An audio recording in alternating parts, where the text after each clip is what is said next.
A Bíblia menciona o anticristo em várias passagens, especialmente nas cartas de João, nas epístolas de Paulo e no livro de Apocalipse. O termo anticristo significa aquele que se opõe a Cristo ou substituto de Cristo.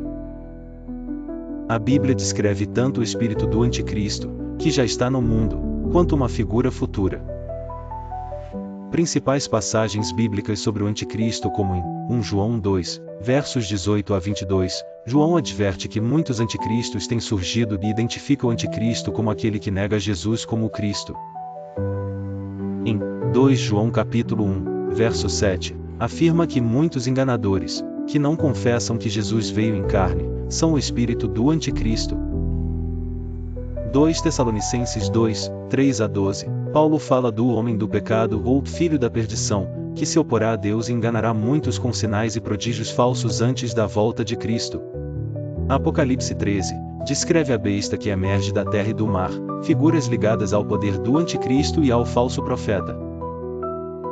Daniel no capítulo 7-9, falam de um líder mundial que profanará o templo e perseguirá os santos nos últimos tempos. Essas passagens sugerem que o anticristo será uma figura enganadora, poderosa e influente, que tentará levar a humanidade para longe da verdade de Cristo.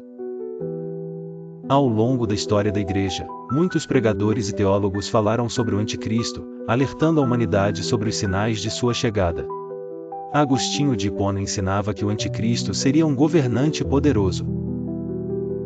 Martinho Lutero identificou o papado com o espírito do anticristo, devido às corrupções que via na Igreja Católica da época. John Wesley interpretava o anticristo como uma figura que tentaria usurpar a autoridade de Cristo e enganar a Igreja.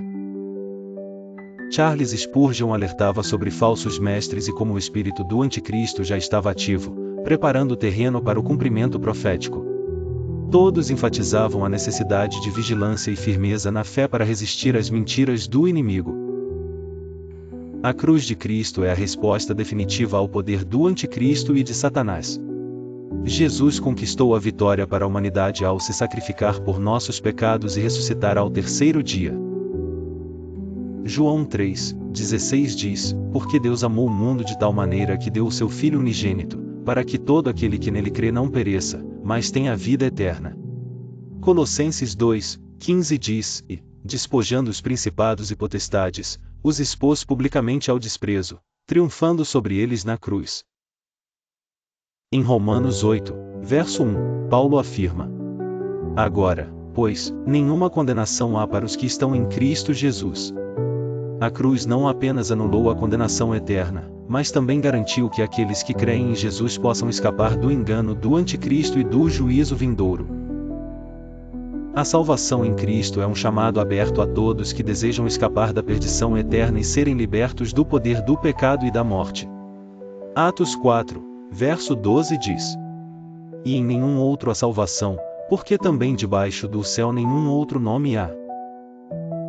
Efésios 2, versos 8 e 9, diz, porque pela graça sois salvos, por meio da fé, e isto não vem de vós, é dom de Deus, não vem das obras, para que ninguém se glorie. Apocalipse 20:15 diz, e aquele que não foi achado escrito no livro da vida foi lançado no lago de fogo. Jesus Cristo e a cruz é o único caminho para escapar da condenação eterna e do domínio do anticristo. Quem está em Cristo não precisa temer, pois sua vida está segura na obra da cruz e na promessa da ressurreição. A Bíblia ensina que o anticristo surgirá nos últimos dias, enganando a muitos, mas a vitória já foi assegurada por meio da cruz de Cristo. Pregadores ao longo da história alertaram sobre sua vinda, mas todos os que estão em Cristo serão salvos do poder de Satanás e do anticristo.